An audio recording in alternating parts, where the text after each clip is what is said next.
والصلاة والسلام على سيد الأنبياء والمرسلين وعلى آله وأصحابه أجمعين، أما بعد. أعوذ بالله من الشيطان الرجيم، بسم الله الرحمن الرحيم. فمن كان يرجو لقاء ربه فليعمل عملا صالحا ولا يشرك بعبادة ربه أحدا. صدق الله العظيم.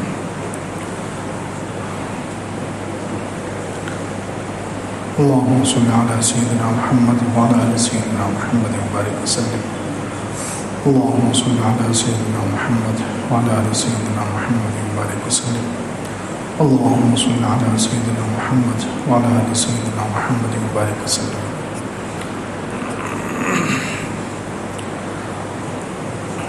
بزرگان محترم، ایمان کے شعبوں کا بیان الحمدللہ چل رہا ہے.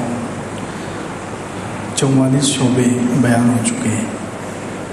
آج ایمان کا 45واں شعبہ. ایمان کا 45واں شعبہ ہے اخلاص کے ساتھ عمل کرنا اور عمل میں ریاکاری سے بچنا. اخلاص ہم سب جانتے ہیں. اخلاص کا مطلب ہے کہ ہر کام، ہر نیک عمل جو بھی کیا جائے وہ اللہ کی رضا کے لیے کیا جائے. جو بھی نیک عمل ہو وہ صرف اللہ کو راضی کرنے کے لیے ہو، وہ کسی اور غرض سے، کسی اور نیت سے نہ ہو. مخلوق کو خوش کرنے کے لیے، مخلوق کو راضی کرنے کے لیے، مخلوق کو متوجہ کرنے کے لیے، مخلوق کے اندر اپنا نام پیدا کرنے، اپنی شہرت کرنے کے لیے نہ ہو. جو بھی عمل ہو وہ خالص اللہ کی رضا کے لیے ہو. قرآن میں بھی اللہ تعالیٰ نے اس کا حکم دیا کئی جگہ پر. وَمَا أُمِرُوا إِلَّا لِيَعْبُدُوا اللَّهَ مُخْلِصِينَ لَهُ الدِّينَ حُنَفَاءَ وَيُقِيمُوا الصَّلَاةَ وَيُؤْتُوا الزَّكَاةَ وَذَلِكَ دِينُ الْقَيِّمَةُ. نہیں حکم دیا گیا انسانوں کو مگر اس کا کہ وہ اللہ کی عبادت کریں. وَمَا أُمِرُوا إِلَّا لِيَعْبُدُوا اللَّهَ. انسانوں کو نہیں حکم دیا گیا مگر اس بات کا کہ وہ اللہ کی عبادت کریں. مخلصین لہ الدین، دین کو اللہ کے لیے خالص کرتے ہوئے،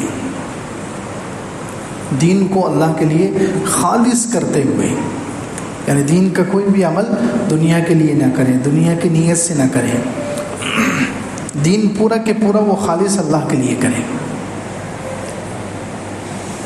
دین کا ہر عمل وہ خالص اللہ کے لیے کریں.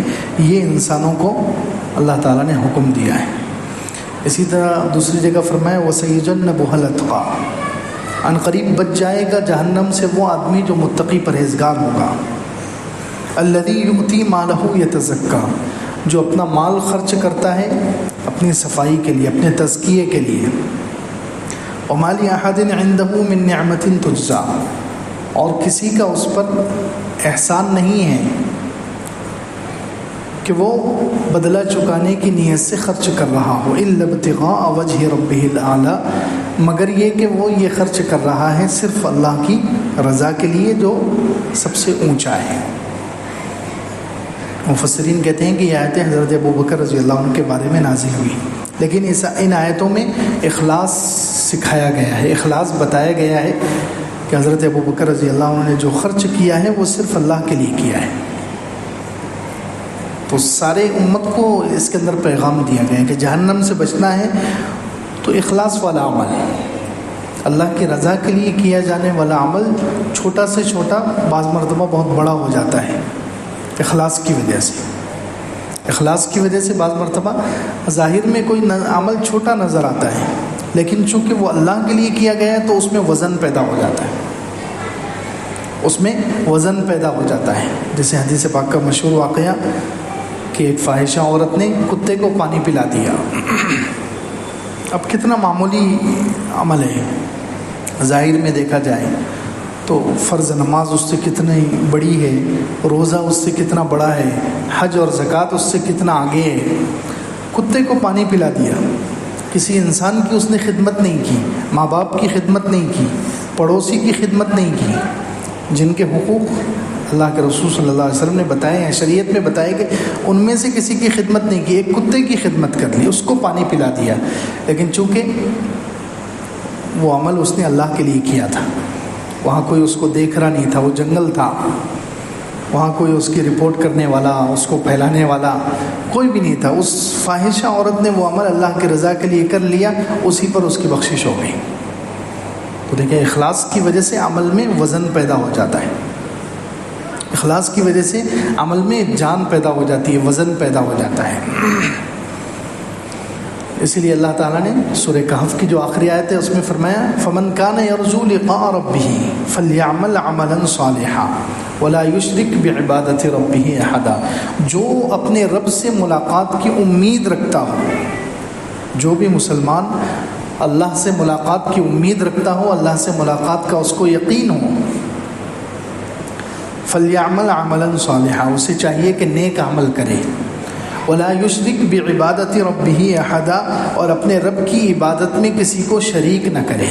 دیکھیں یہاں پر دکھلاوے کو اللہ تعالیٰ نے خود شرک کہا ہے۔ ریاکاری کتنا برا عمل ہے کہ اللہ تعالیٰ کہہ رہے ہیں کہ عمل کرو، نیک عمل کرو، اللہ کے لیے کرو، اپنے رب کی عبادت میں کسی کو شریک مت کرو۔ یعنی لوگوں کو دکھانے کے لیے جو اعمال کرتے ہیں، کہیں خرچہ کر دیا، کو نماز پڑھ دی، تہجد پڑھ لی، اور لوگوں کو اس کے لوگوں کے سامنے اس کو پھیلا رہے ہیں، بیان کر رہے ہیں اس نیت سے کہ لوگ میری تعریف کریں، لوگوں میں مشہور ہو جاؤں، تو کتنی بری عادت ہے یہ کہ اللہ تعالیٰ نے خود قرآن میں اس کو شرک کہا ہے کہ اپنے رب کی عبادت میں شریک نہ کرے۔ تو خیر اخلاص کی بہت اہمیت ہے، اخلاص سے عمل میں وزن پیدا ہو جاتا ہے، اخلاص سے عمل میں طاقت پیدا ہو جاتی ہے۔ چھوٹا سا چھوٹا عمل اخلاص کی وجہ سے بہت وزنی ہو جاتا ہے، اور دکھلاوے کی وجہ سے بڑے سے بڑا عمل بھی بیکار ہو جاتا ہے، بڑے سے بڑا عمل بھی شرک بن جائے گا اگر اس میں اخلاص نہ ہو، ریا ہو۔ جیسے حدیث مشہور حدیث ہے، حضرت ابو ہریرہ رضی اللہ عنہ اس حدیث کو بیان کرتے تو اکثر بے ہوش ہو جایا کرتے۔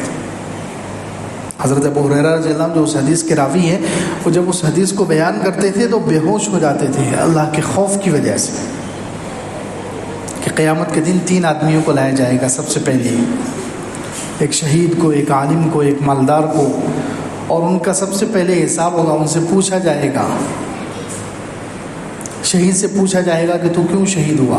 اب شہادت کتنا بڑا عمل ہے، ہر مسلمان کی خواہش ہوتی ہے، ہر مسلمان سمجھتا ہے کہ یہ سب سے اونچا عمل ہے کہ میں کافروں سے لڑتے ہوئے شہید ہو جاؤں، اللہ کے دشمنوں سے لڑتے ہوئے میرے جسم کے ٹکڑے ہو جائیں، کتنا بڑا عمل ہے۔ لیکن اس کو بلایا جائے گا اور اس سے پوچھا جائے گا کہ تو نے یہ عمل کیوں کیا، تو وہ کہے گا اللہ تیری رضا کے لیے۔ اللہ تعالیٰ کہیں گے جھوٹ بولتا ہے، تو نے تو اس لیے کیا تھا کہ لوگ یہ کہیں کہ یہ بہت بہادر ہیں، سو کہا جا چکا۔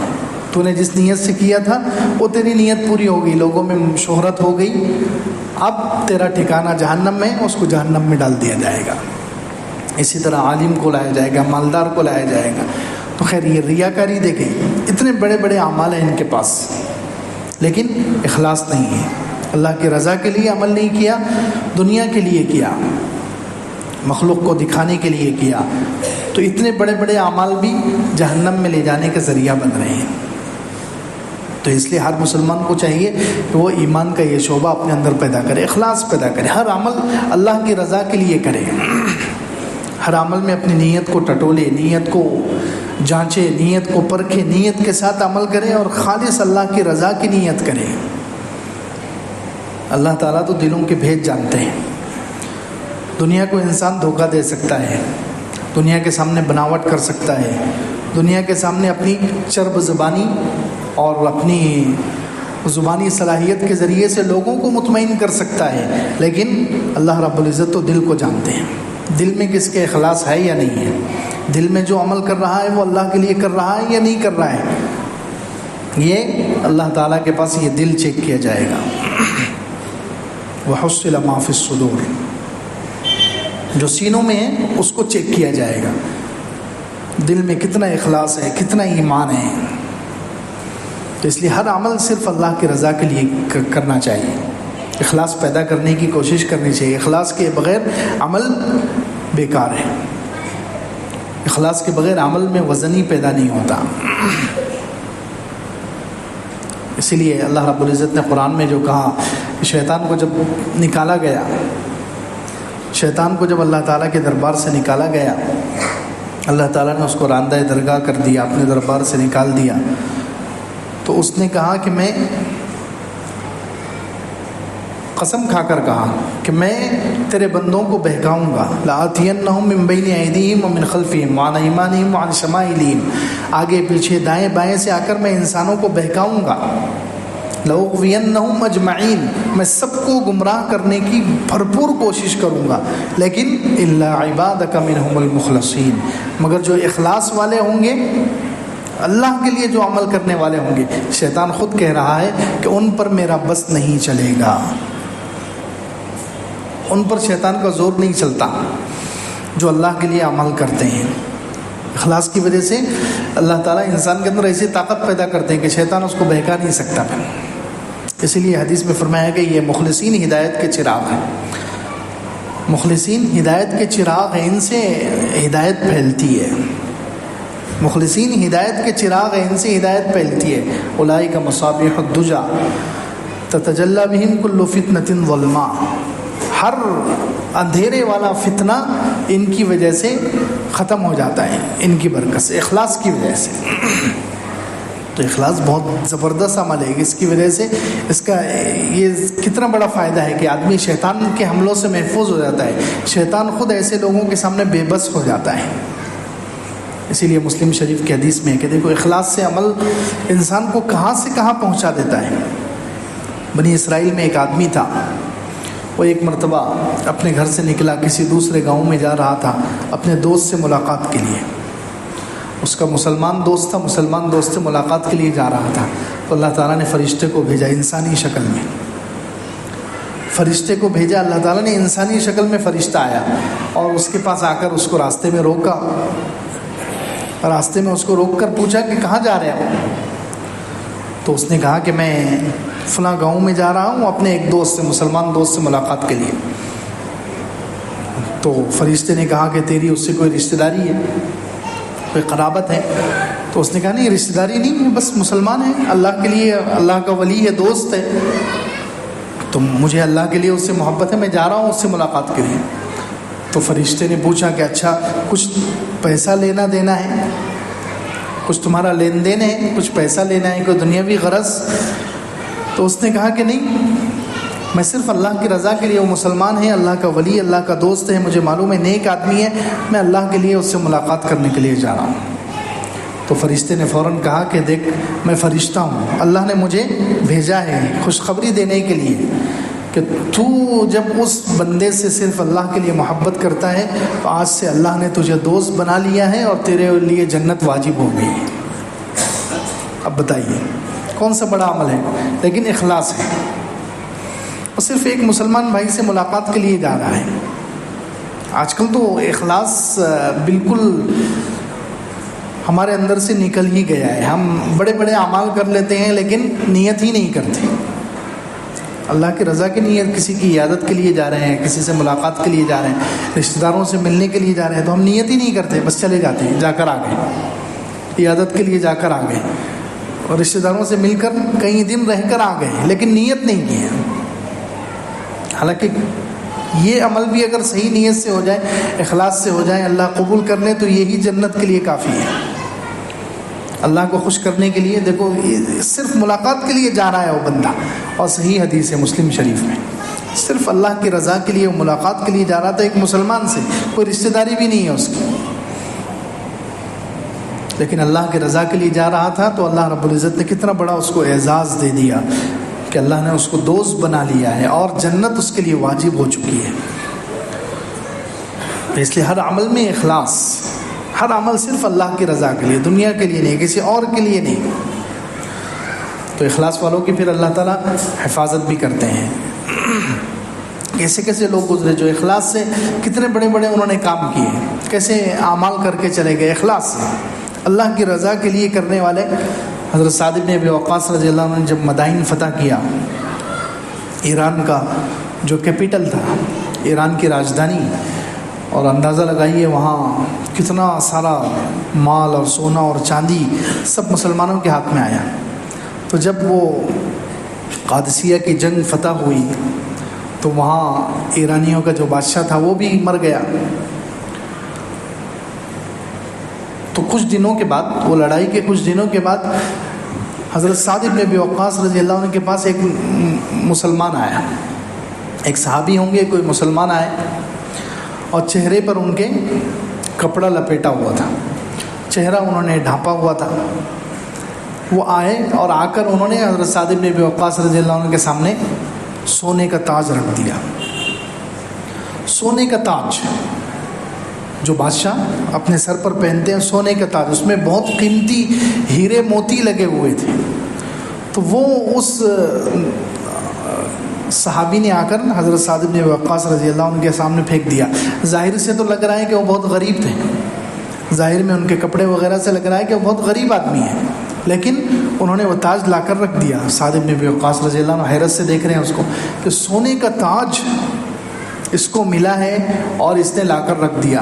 یہ بھی تو ہو سکتا تھا کہ وہ چھپا لیتا تو اس کی زندگی بن جاتی، اس کی نسلوں کی زندگی بن جاتی۔ اتنا سونے کا تاج ہے، اس کے اندر قیمتی ہیرے موتی لگے ہوئے ہیں، اگر یہ رکھ لیتا تو کئی نسلیں اس کے بیٹھ کر کھا لیتی، لیکن واپس لا کر دے دیا اس نے۔ حضرت سعد بن ابی وقاص رضی اللہ عنہ نے پوچھا کہ تمہارا نام کیا ہے؟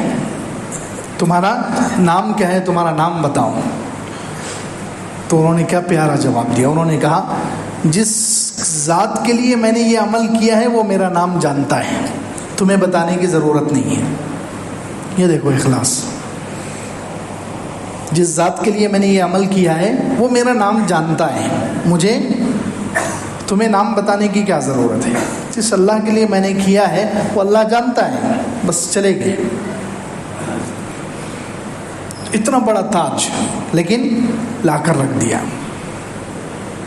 امانت داری کے ساتھ۔ جو لشکر کے امیر تھے ان کے پاس لا کر دے دیا، چھپا بھی سکتے تھے لیکن نہیں، یہ اخلاص۔ اسی طرح حضرت علی رضی اللہ عنہ کو دیکھیں، کیسے اللہ کی رضا کے لیے کیسے کیسے عمل کرتے تھے وہ لوگ۔ لڑائی میں حضرت علی رضی اللہ عنہ، ایک دشمن سے لڑائی ہو رہی ہے اور بالکل اس کو پچھاڑ لیا، اس کے سینے پر سوار ہو گئے، اس کے سینے پر سوار ہو گئے، اب تلوار نکال کر بس اس کو قتل کرنے والے ہیں۔ ہاتھ اٹھایا تو اس نے چہرے پر تھوک دیا، حضرت علی رضی اللہ عنہ کے چہرے پر اس نے تھوک دیا۔ تو حضرت علی رضی اللہ عنہ فوراً ہاتھ اٹھا کر کھڑے ہو گئے، اس کو چھوڑ دیا، اس کے سینے پر سے ایک طرف ہٹ گئے، کھڑے ہو گئے۔ تو وہ بڑا حیران ہوا، وہ کہنے لگا کہ آپ نے مجھے کیوں چھوڑ دیا؟ آپ تو مجھے قتل کر رہے تھے، ہاتھ اٹھا لیا تلوار مارنے کے لیے، میرا سر کاٹنے کے لیے، میں نے تھوک دیا تو آپ کو تو اور غصہ آ جانا چاہیے، غصے میں آ کر اور جلدی ختم کر دینا چاہیے۔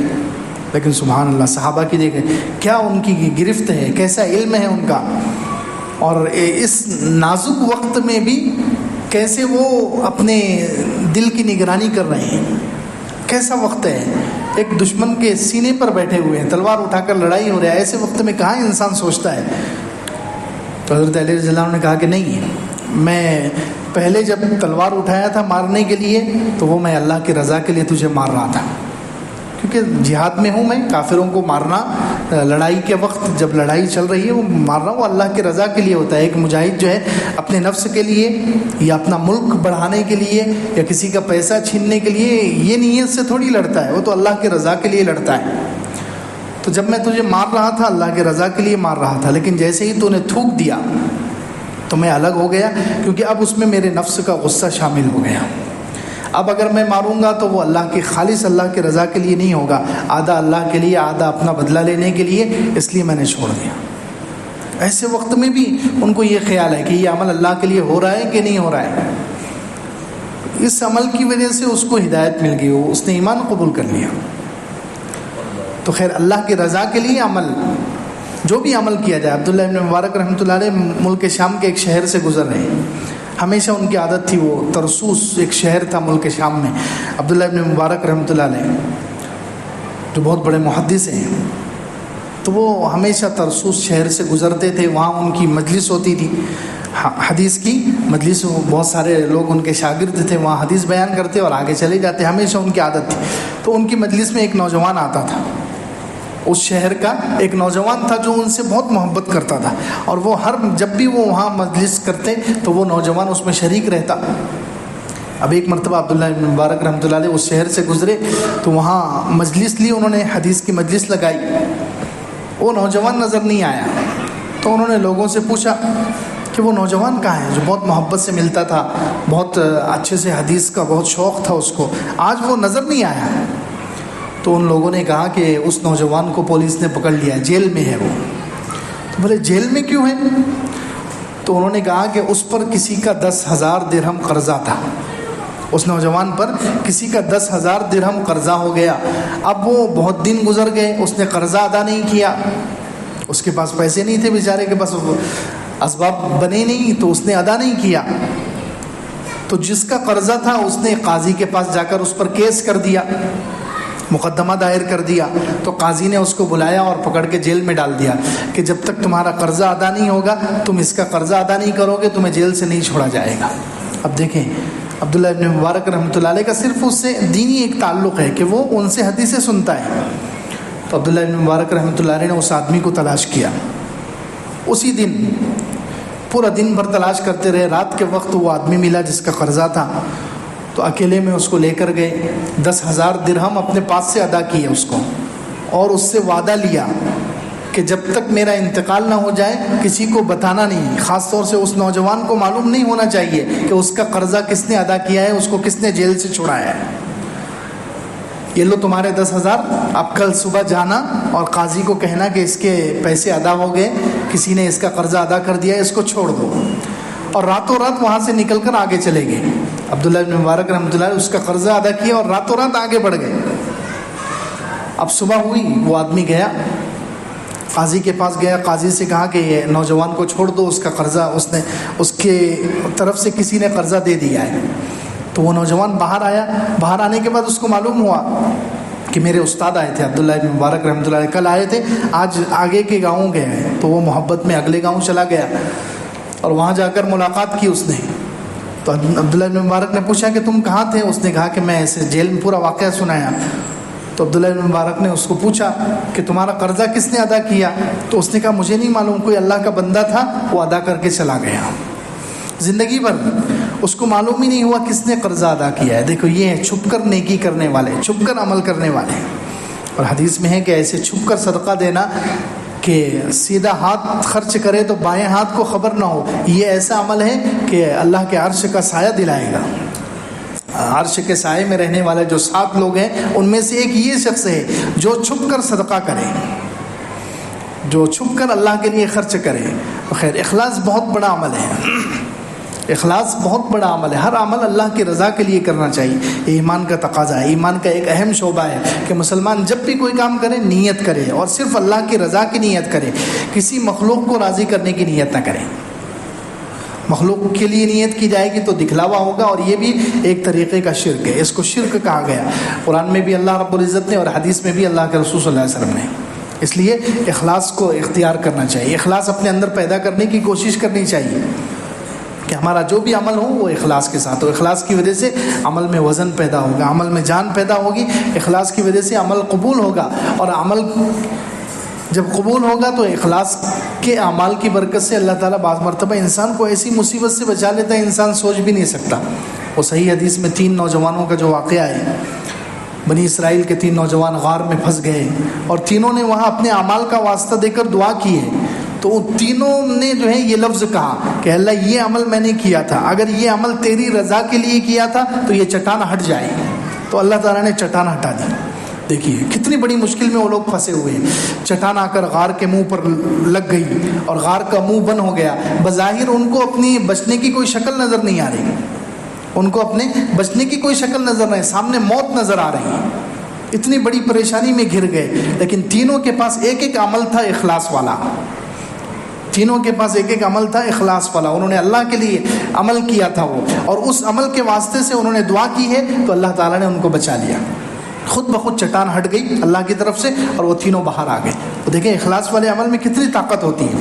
جو عمل اللہ کی رضا کے لیے کیا جائے, انسان اس کے واسطے سے دعا کرے تو بڑے بڑے مسئلے حل ہو سکتے ہیں, بڑی بڑی پریشانیاں دور ہو سکتی ہیں, بڑی بڑی مصیبتوں سے آدمی نجات پا سکتا ہے.